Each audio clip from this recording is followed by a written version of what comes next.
Thank you. Hello, everyone. I hope you can see my slides okay and hear me okay. And yeah, the sun has just come out, so it's starting to get into my eyes a little bit. And I'm really sorry I wasn't able to make the earlier session because it sounds like you're having a very interesting discussion. So what I want to talk about is the European Code of Practice on Disinformation in particular. This is something that our institute has done a lot of work on. And the EU response to disinformation in general. So aside from working on the Code of Practice, we have technical research projects that were funded as part of the EU Action Plan. We also are leading a new disinformation hub that's part of the EU's European Digital Media Observatory. So we've got a lot of perspective on this EU Action Plan, and I want to put it in, or make an argument that we need maybe a bigger perspective on what's going on in the digital environment. So in general, maybe just a few comments that pick up on things people have already said about the challenge of countering disinformation. And I guess a really obvious one is that disinformation occupies this gray area. On the one hand, it's not illegal. We call it harmful, but there's an issue around how you define harms. There's an issue around defining what disinformation is itself. You know, when does something merit the definition disinformation versus an ideological opinion we disagree with? And I think that sometimes doesn't get enough attention. An example I like to use is about immigration and crime, because we study a lot of far-right disinformation, and often they are making claims about the link between immigrant communities and crime. But when you look into the academic literature, there are huge debates amongst academics about how you should what is the best way to interpret crime statistics and immigration? So these are not issues of which they are clear cut. And that's why it seems that the definition, that the content we are concerned about is often quite fuzzy. On top of that, there are just enormous volumes of online content.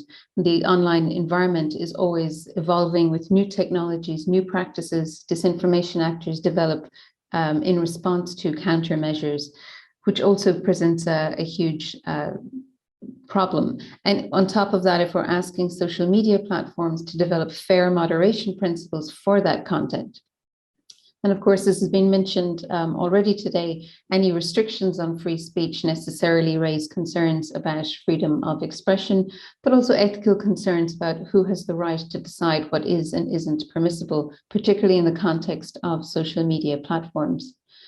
And if all of that wasn't enough, then there are just massive gaps in the research understanding of disinformation as a problem.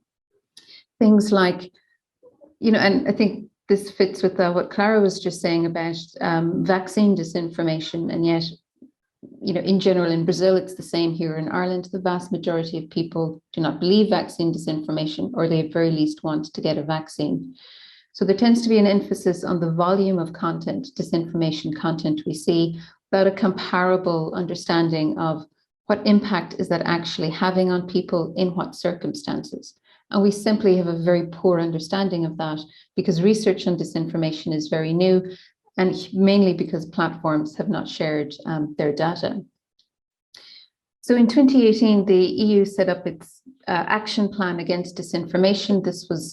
It adopted a very wide-ranging view of the problem and of the different types of actions that would needed to be taken.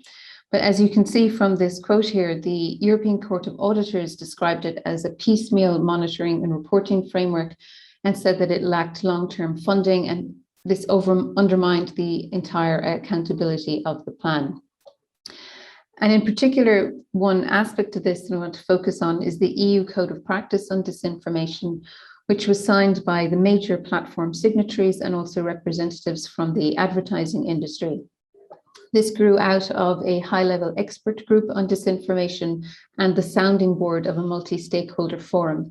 But as you can see here from this quote, the sounding board immediately rejected the code and thought it would be completely ineffective because it had no common approach. There were no KPIs, there was no enforcement built in, and no possibility to monitor the implementation process. And that's the key point I want to focus on. The European Commission's own assessment of the code also acknowledged these drawbacks, and that led to a proposal to strengthen the code and potentially to move towards co-regulation. The European regulators body for audiovisual services, so essentially the broadcasting regulators of each country, were tasked with the job of implementing the code. But those bodies generally have no expertise or capacity or history of applying regulation or even exercising oversight in the online environment. So they dealt with broadcasting. And this meant that ERGA was generally incapable of access or reviewing the transparency reports that were generated under the code. And very few countries have actually taken on this role. So in Ireland, the Broadcasting Authority commissioned us in Dublin City University to undertake research of the code so that they could report back to ERGA. In almost every instance, only 3 or 4 countries have ever done this. And in the current report I'm going to talk about, Ireland is the only country that did this. And that's not because the regulators are being negligent, it's often because they just do not have the capacity or the resources to do this work that was assigned to them. So there were some concurrent developments that are relevant that were all happening at the same time. So on the one hand, there was work on the Digital Services Act. For much of last year, there was discussion about how this might reverse platforms' exemption from liability. At the same time, the Commission was working on revising the Code of Practice. And then, of course, COVID-19 happened, and there was this massive concern, particularly at the beginning, about the potential to undermine public health and the potential to undermine vaccine programs. So under the code, the Commission in June 2020 set up a monitoring program for COVID-19 disinformation. And because of all those other developments with the DSA coming down the line and with the revised code, you would expect that the platform signatories had a good incentive to make this self-regulatory mechanism work and to demonstrate that they were willing to participate. Specifically, they were asked to report every month by providing information and data about in the areas that you see listed here. So what they were doing to promote content, what they were doing to promote user awareness, how they were combating vaccine disinformation, and so on. And specifically, they were asked to provide data about the EU and EU member states, because that's what has been lacking ever since the code was implemented. So in DCU, as I said, we were commissioned by the national regulator to review these reports, and we reviewed them on a European-wide basis because all the reports are in English. So we reviewed 47 reports. This was quite a laborious process that involved manually coding every individual action and whatever information was around it. And then we also undertook case studies to see if they had actually implemented the things they were reporting. And I'll share a link to the full report after this. So I'm not going to go through all the details of our report on the reports, but in summary, what we found was that these transparency reports were highly repetitive, they were often irrelevant, and they generally failed to provide the requested data.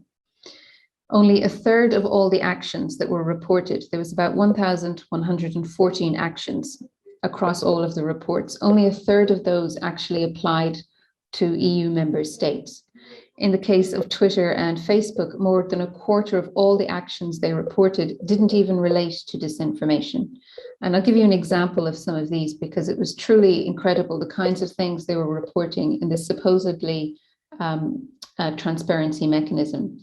For example, Facebook would report that it had set up a workshop for startups to help them get through COVID-19. Twitter reported that it had developed a new emoji to commemorate Holocaust Memorial Day. So these are clearly things that have nothing to do with COVID-19 disinformation. And then when we tried to verify whether the actions they reported were actually implemented, we found that it was completely inconsistent. And I'm talking about very basic actions here. For example, TikTok said that it would apply a generic label to any piece of content that mentioned COVID-19 or vaccines. That's a very simple thing to verify. You just have to search for content mentioning those terms. What we found was the top results just didn't include the labels. They also said they would only promote authoritative information. Again, we conducted searches and we were getting disinformation and conspiracy theories as the very top results. And this point here gets to the heart of this whole idea of these self-regulatory transparency mechanisms. The platforms can report that they're doing actions X, Y, and Z, but there is no guarantee that any of those things are being implemented if there isn't an oversight body that's actually capable of doing that work. And I should also point out as well that we were specifically looking at English language content, and we know that AI systems are most developed in the English language. So if their technical capabilities are failing in English, we can assume that they are much, much weaker in the other languages of the EU. We had a set of 9 recommendations, and again, I won't describe each one of them, but the final set here are really all focused on this question of oversight, of what is the point of having transparency mechanisms if most people are not reading the reports, as in most national authorities are not reading the reports, don't have the resources to read them. If we know most of the information being provided is completely irrelevant, and if we try and verify any of the information, we find that the things weren't being implemented properly in the first place. So as has been mentioned already, under the Digital Services Act, there's this move to co-regulation. And the Digital Services Act did not reverse the platform's exemption from liability, which is quite striking when you consider everything we have learned about platforms in the 20 years since that directive was developed, where it is very clear that they are not neutral, technical, or just playing a merely passive role. So instead, what the Digital Services Act does under this co-regulation framework is that platforms will be obliged to conduct risk assessments. They'll be expected to take reasonable and effective measures. But this question remains of who is actually going to verify whether any of these things are being done or even being participated in good faith, which has certainly not been the case with the Code of Practice on Disinformation.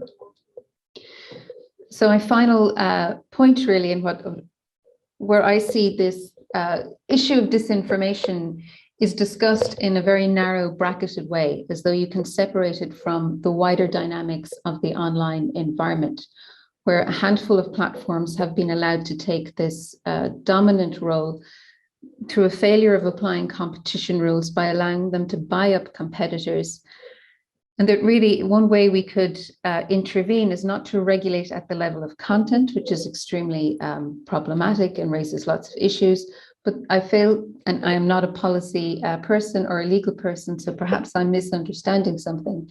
But in all of this debate, I fail to understand how policymakers can say that disinformation is a major threat to democracy. It is a major threat to the public, major potential threat to public good.